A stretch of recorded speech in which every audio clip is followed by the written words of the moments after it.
दूसरा हमारा सब टॉपिक है बायोलॉजी इंटर में मसल्स। मसल्स क्या है बच्चों? द बंडल्स ऑफ सेल्स और फाइबर्स। ये बंडल्स होते हैं सेल्स और फाइबर्स के, जो क्या करते हैं?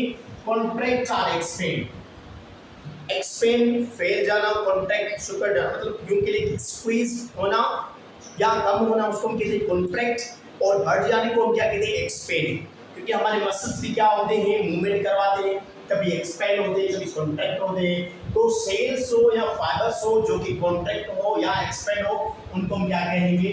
मसल्स कहेंगे। काइंड्स ऑफ मसल्स में आप आएंगे तो स्केलेटल मसल होता है, स्मूथ मसल होता है, और third one cardiac muscle.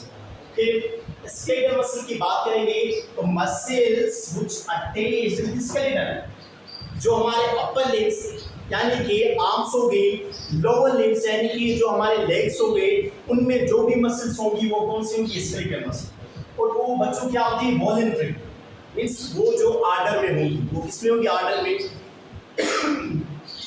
Let's suppose मेरा जो हाथ है इसको मैं कॉन्ट्रैक्ट कर रहा हूँ, एक्सपेंड कर रहा हूँ। अब ये मेरे आर्डर पर ये हाथ मेरा कॉन्ट्रैक्ट भी हो रहा है, एक्सपेंड भी हो रहा है। इट मींस जो मसल मेरे हाथ में होंगी वो वॉलंटरी है, मेरे आर्डर में। दैट्स व्हाई इनको हम क्या कहते हैं? वॉलंटरी। अनब्रांच्ड, जैसा कि आपने पढ़ा होगा, ये ब्रांच टाइप की कंपोजिशन होती है। एक लीनियर होता है, एक ब्रांच होता है। तो ब्रांच इसकी क्या होगी? कंपोजिशन होगी।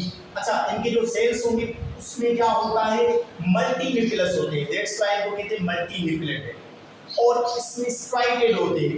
ये आप देख सकते हैं एक मसल है, उसमें ये छोटी छोटी क्या है? बेंड्स है, छोटे छोटे बेंड्स है, इनको हम कहते हैं स्ट्राइटेड। आगे चलकर मैं बताऊंगा जेड बेंड होता है, ए बेंड होता है, एक्स बेंड होता है, ये क्या होता है वो हम कंपोजिशन में पढ़ेंगे। फिलहाल के लिए ये समझिए स्ट्राइटेड मतलब बेंड्स होते हैं मसल में। और मूव्स द स्केलेटन, जैसा मैंने बताया अपर लिम्ब लोअर लिम्ब में स्केलेटल मसल क्या करता है? कॉन्ट्रैक्ट एक्सपेंड, तो ये मूव करने में मदद करता है कौन? Skeletal muscle. ऐसी जो स्मूथ मसल होता है वो muscle which make the structure of hollow tubular organ. जो ऑर्गन होलो, जैसा कि मैं ये ब्लैडर जिसमें यूरिन क्या होता है? स्टोर होता है, वो एक होलो ऑर्गन है। और वो क्या होता है? इनवॉलंटरी होता है, वो हमारे ऑर्गन में नहीं होता। अब मैं कहूंगा कि भाई मेरा यूरिन इतना स्टोर हो, इतना नहीं, no, it is involuntary. Okay, और ये भी अनब्रांच होता है, और ये यूनिन्यूक्लिएटेड होता है। मतलब इनके जो न्यूक्लियस होंगे उसमें जो मतलब जो सेल्स होंगे उनमें कितने न्यूक्लियस होंगे? Only one. That's why uni. और इसमें कितने थे? मल्टी। और ये नो स्ट्राइशंस, इसमें स्ट्राइडेड का कोई भी कॉन्सेप्ट नहीं, क्योंकि ये क्या होते हैं? क्योंकि ये बच्चों स्मूथ मसल्स होते हैं। स्मूथ मतलब सरफेस इज स्मूथ, इसमें किसी भी किस्म की बैंड की कोई भी कॉन्सेप्चुअल बात नहीं होती। अच्छा, ये कंट्रोल करते हैं movement of substance through hollow organs. जो भी होलो ऑर्गन में, जैसा कि मैंने यूरिन की बात की, ब्लैडर में होता है, तो ये उनको क्या करता है? कंट्रोल करता है। जाहिर सी बात है, अगर मैं ये कहूँगा कि भाई ब्लैडर मेरा मेंटेनेबल नहीं होगा तो यूरिन मेरा पास हो जाएगा आसानी से? No, there would be lot of the diseases which occur in my bladder. So ये कंट्रोल करते हैं मसल्स होते हैं, स्मूथ मसल्स जो कि होलो ऑर्गन में होते हैं, जो कि बहुत ही इंपॉर्टेंट है हमारी बॉडी के लिए। ओके, स्केलेटल मसल हो गया, स्मूथ मसल हो गया। अब आते हैं कार्डियक मसल। अब नाम से ही बात जाहिर है कि कार्डियक जो होते हैं वो किसमें होते हैं? हार्ट में होते हैं। इसमें हार्ट में होते हैं। अच्छा, muscles which make the structure of heart, वो मसल्स जो हार्ट का स्ट्रक्चर बनाए उनको हम क्या कहते हैं? कार्डियक मसल कहते हैं। बेसिकली बच्चों ये भी क्या होता है? इनवॉल्यूंटरी होता है। ये तो कॉमन बात है कि भाई मैं अपनी हार्ट को ऐसा दूं कि भाई कुछ टाइम के लिए ये डिले टाइम में जाए। डिले टाइम आपने पढ़ा होगा, ये नहीं पढ़ा तो इंशाल्लाह वो भी हम चैप्टर कंप्लीट करेंगे। लेकिन अगर आपने डिले टाइम पढ़ा होगा, मैं डिले टाइम 2 मिनट्स करता हूँ कि भाई delay time heart relaxation movement होगा, नहीं होगा। हमारी हार्ट हमारे ऑर्डर नहीं हो, डिसऑर्डर में है, मतलब ये इनवॉल्यूंटरी फॉर्म में। ओके, और ये ब्रांच होती है।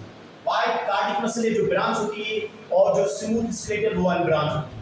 अच्छा, ये भी यूनिन्यूक्लिएटेड होंगे, मतलब इनके भी जो सेल्स होंगे उनमें भी एक न्यूक्लियस होगा, लेकिन जो स्केलेटल मसल है वो मल्टी न्यूक्लिएटेड होगी। बाकी स्मूथ और कार्डियक ये दोनों यूनिन्यूक्लिएटेड। अच्छा, इसमें स्ट्राइशंस होती है मगर इरेगुलर।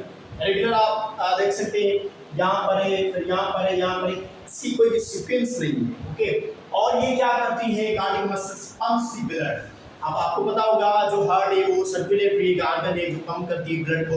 तो बेसिकली हार्ट में एक मसल्स होंगी, कार्डियक मसल्स, जो कि हेल्प करती है हमारी हार्ट को कि भाई वो इजी वे से ब्लड को पंप करे। तो ये तीनों कौन सी मसल्स होगी? स्केलेटल मसल, स्मूथ मसल और कार्डियक मसल। तो स्टूडेंट्स आज हमने जो सपोर्ट मूवमेंट में बात की, चैप्टर जो हमारा बायोलॉजी का था, कार्टिलेज हमने पढ़ा, टाइप्स ऑफ कार्टिलेज में हाइलन कार्टिलेज, फिब्रोकार्टिलेज, और उसके बाद मसल्स, टाइप्स ऑफ मसल्स में skeletal muscle, smooth muscle, cardiac muscle.